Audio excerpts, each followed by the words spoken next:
Video about Elemental, Disney's newest movie. Actually, it's Pixar's newest movie, but Pixar is owned by Disney. But we have another movie coming out a couple weeks before Elemental comes out, and that's Spider-Man Across the Spider-Verse. Spider-Man Across the Spider-Verse is a sequel to Spider-Man Into the Spider-Verse. The movie is projected to do at least $100 million plus as well. Apparently, this movie will be more political and more woke than the first one, so I probably will not be buying the Blu-ray day one, which I was hoping to do, but again, I'll eventually watch the movie.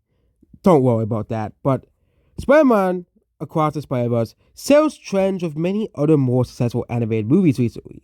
The movie not costing so much compared to Disney. Spider-Man Across the Spider-Verse sells a $100 million budget with the Super Mario Bros. Movie. The movie is projected to do $70-80 million at its opening weekend, almost double the first movie. And they're making another Spider-Verse movie after this movie, okay, next year. It is supposed to be a two-parter series, okay. But Spider-Man Across the Spider-Verse is a movie that is coming out next week. It is going to probably be the number one movie of the week. Obviously, probably being The Little Mermaid, where it's no one surprise. Who, considering the fact that The Little Mermaid movie is so bad, that Spider-Verse is going to beat The Little Mermaid remake.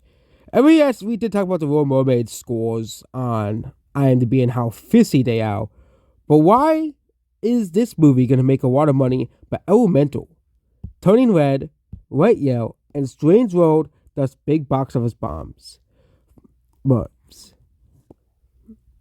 And we're going over the reason why all four Disney's movies bombed and why all of the competition, the Mario movie, Minions The Rise of Gru, The Bad Guys, Puss in Boots The Last Wish, and Spider-Verse are going to be so successful.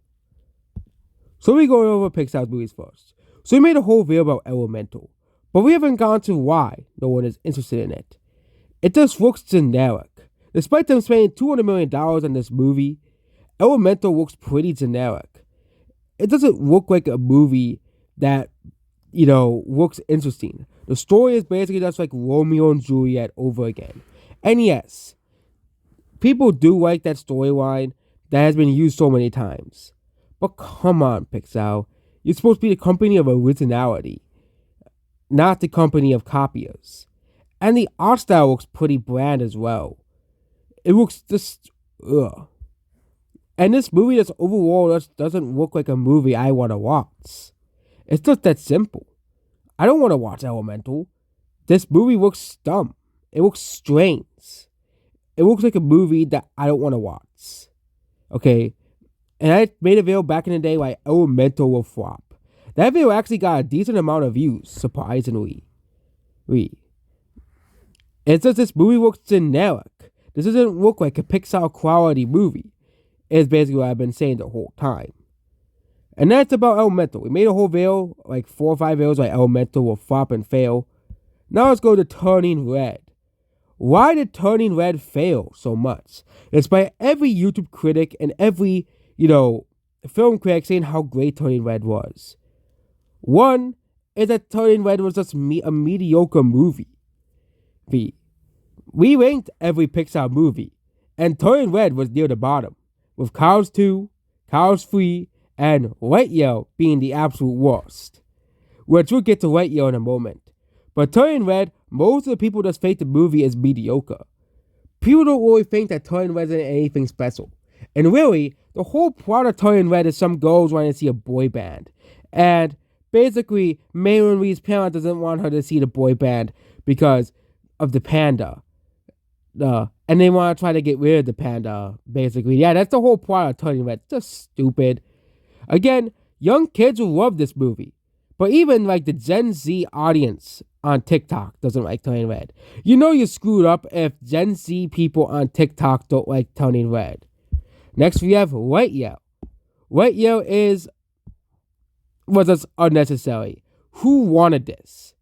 And this doesn't look like... This is basically just a ripoff of Star Wars. It wasn't forget that Zurg is supposed to be Buzz Lightyear from the future. Like, it's like they come up with the stupidest stuff.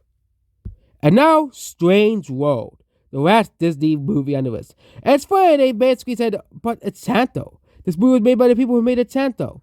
But no one gives a shit because this movie flopped. It lost hundreds of millions of dollars at the box office, something that we haven't seen in a while. And this movie costed like $165 million to make, and it only made $73 million.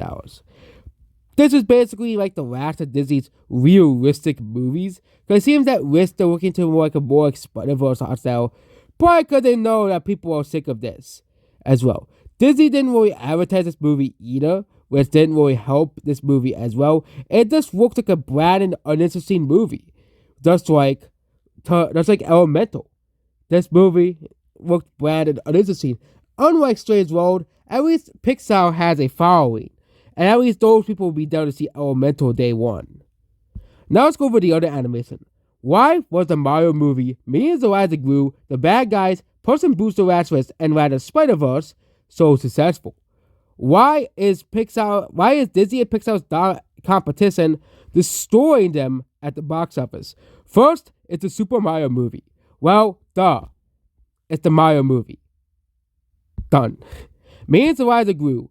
Well, the Minions is the same as ever. People love the Minions. People think they're funny. Kids and adults both can enjoy the Despicable Me and Minions movies. Simple as that. That's why it made so much money at the box office. And now, The Bad Guys. The Bad Guys was a smaller hit compared to other movies. It made a small amount of money, but it's just The Bad Guys was just an entertaining movie. The characters were all pretty great, and the story was pretty good. It's very similar to movies like Despicable Me and Megamind. But instead of Megamind being about one guy, and Despicable Me about being one guy taking care of parents, being a parent, and having to take care of 3 orphan kids, well, The Bad Guys is just about a group of guys who are basically painted as the villains, so basically they want to be the villains because they think that's all they can do and they can't do anything else. And basically, at the end of the movie, they become good guys. I spoiled the end for you guys, but again, that's essentially what the premise of the movie was going through anyways. Now it's Puss in Boots: The Last Twist. Puss in Boots: The Last Twist was one of DreamWorks' most successful movies. And yes, I think Ruby Gillum and Trolls was of course well in development before Puss in Boots: The Last Twist success. But I think more and more movies will be styled similar to Puss in Boots: The Last Twist, because they know it's a formula that works. Puss in Boots: The Last Twist worked so well was because of the characters and the animation. People love the animation of Puss in Boots: The Last Twist and love the characters. Every character was relatable in some way. And of course he had the bad villain Big Jack Horner, who was evil for the sake of being evil. It was good that we literally had a villain that was evil just because he was evil. And of course, Death is probably one of the coolest and greatest villains DreamWorks has ever made. Now we're going to Spider-Verse, Across the Spider-Verse. This movie isn't out yet, and I have not seen the movie, obviously, because the movie isn't out yet. But it seems that Spider-Man Across the Spider-Verse, people say it's mostly like the first movies. Okay? As well. If you look at the, Spider-Verse 2, the first reviews are in. And everybody saying it's basically the best comic book movie of 2022. Not 2022, 2023. So, essentially, Disney is going to be screwed over with the Little Mermaid remake. Because, again, Spider-Verse 2 features a black Spider-Man as the main character, like the first movie, which is Miles Morales. I think more people would rather watch this movie if it really is a masterpiece like the first movie than the Little Mermaid remake. Like, really. The Little Mermaid remake is dull, boring, and forgettable. People are not going to be talking about the Little Mermaid remake other than to talk about Disney's remakes again or the trash on it. No one's going to be praising the Little Mermaid remake no matter how much money it makes. And the biggest problem is that this movie is a quality movie compared to the Little Mermaid remake. The critics and are saying that it's basically, if you like the first Spider-Man movie, Spider-Verse movie, you'll like the second one. Simple as that. Okay, but overall, Spider-Man Across the Spider-Verse will probably destroy the Little Mermaid remake and Elemental at the box office as well. It probably won't make as much money domestically as the Little Mermaid remake because, again, Disney has that way of making, people come to the movies. But yep, that is it about this video. So that's why Disney will be utterly destroyed at the box office this summer. And why Disney's competition will continue to make money as Disney continues to lose money in animated movies.